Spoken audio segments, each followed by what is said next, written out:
The equalizer was scored from this counter-attack. You can see how Brazil was trying to apply counter pressure to intercept the ball at the beginning, and after failing the counter pressure, the defenders are obviously caught out of shape. So we can see a 4 vs 4 situation on the left hand side of the pitch. Orsic was implementing the same concept again.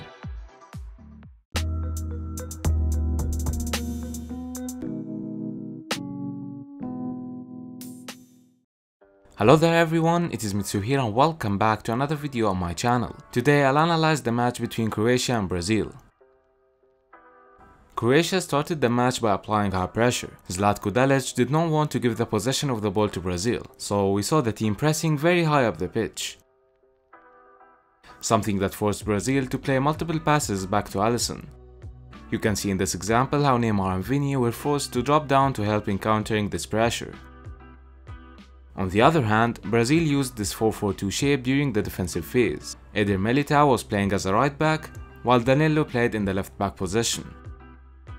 While building up, Danilo would play as an inverted fullback, while Neymar drops down to receive the ball from him.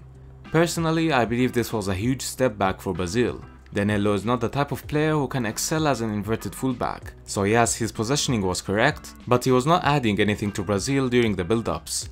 Additionally, Neymar was dropping down so much to apply this tactic. Zlatko Dalic gave clear instructions for Modric to mark Casemiro as Brazil was building up. Casemiro was completely isolated from the build-ups. Not only that, but Modric was able to intercept the ball from him as you can see in this example, resulting in dangerous counter-attacks as Croatia was already pressing high up the pitch. Similarly, Kovacic was marking Lucas Paqueta, so Brazil's midfield was completely isolated, while Tete used 3 players at the back when building up. You can see how the players were applying their marking instructions even while pressing high up the pitch, forcing Brazil to randomly clear those long balls into the midfield. Personally, I think that the marking of Casemiro caused serious problems for Brazil, as Tete did not react to the strict man marking by asking any other midfielder, for example, to drop between the center backs. More minutes into the first half, Brazil started applying high pressure as well. While building up, Neymar would mark Brozovic.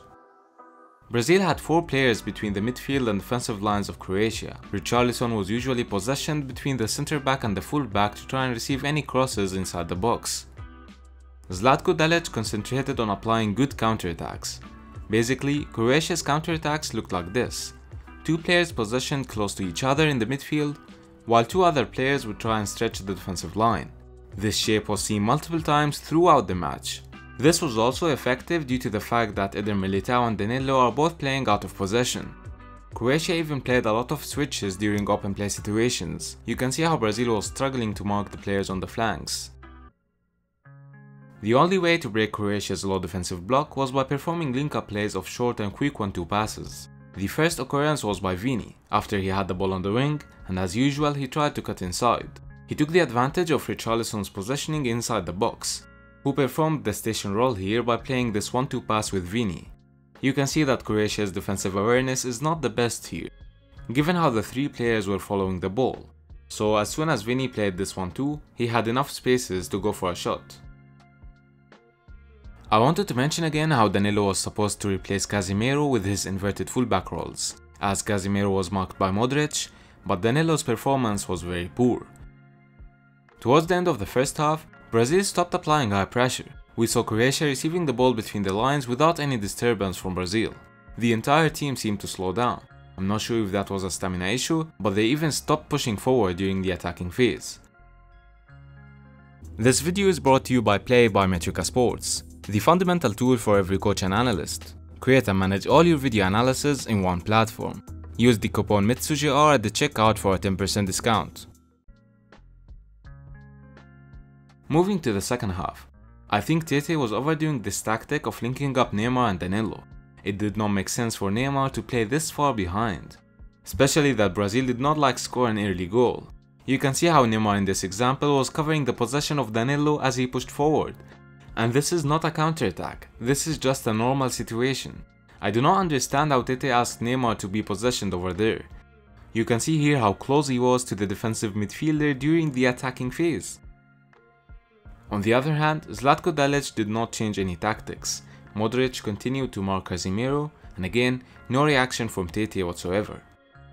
Croatia concentrated on exploiting the spaces on the flanks in the second half as well. You can see how Brazil's fullbacks were one of the main reasons behind this defeat. As a matter of fact, both of them received a match rating below 7. From this angle, you can see how Brazil was keeping a compact defensive block, while leaving around 15 meters between the two players on the flanks. This again was very similar to the counterattack shape that we saw in the first half. Towards the end of the match, both teams used very low blocks during the defensive shape, which is expected honestly. Both teams wanted to go for the extra time, as in no team took a bigger risk compared to the other. Moving to the extra time, both managers kept applying the same tactics. Neymar here was marking Brozovic while building up. Brazil were using a defensive line of 3 players at the back, as you can see. Casemiro was not involved in the build-ups, while Croatia was using a low block. Brazil's first and only goal was scored after the second attempt of breaking the low defensive block. Similar to what we saw in the first half by Vini, Neymar performed 2 1-2 passes in order to get through this low block. Again, you can see the low defensive awareness from Croatia. As soon as Neymar passes the ball, the two players are looking towards where the ball is going, leaving Neymar completely unmarked as he enters the block. Now, Neymar creates the difference by performing this fake shot to grab some attention towards him, as all the passing options are blocked. After that, he quickly passes the ball and moves behind the defensive line. So you can see how he was able to easily break through this low block by performing just 2 1-2 passes with his teammates. You can see again how all the players are marking the ball, not the player. So Neymar was able to exploit the spaces in between the block. Tete's reaction to this goal was not the best. The team completely gave the possession of the ball to Croatia and applied the low block. The equalizer was scored from this counter-attack. You can see how Brazil was trying to apply counter pressure to intercept the ball at the beginning, and after failing the counter pressure, the defenders are obviously caught out of shape. So we can see a 4 vs 4 situation on the left hand side of the pitch. Orsic was implementing the same concept again, by hugging the line, and depending on the compactness that Brazil are trying to keep. So as you can see, the moment he started to cut inside, 2 players moved towards him, which resulted in Croatia outnumbering Brazil outside the box.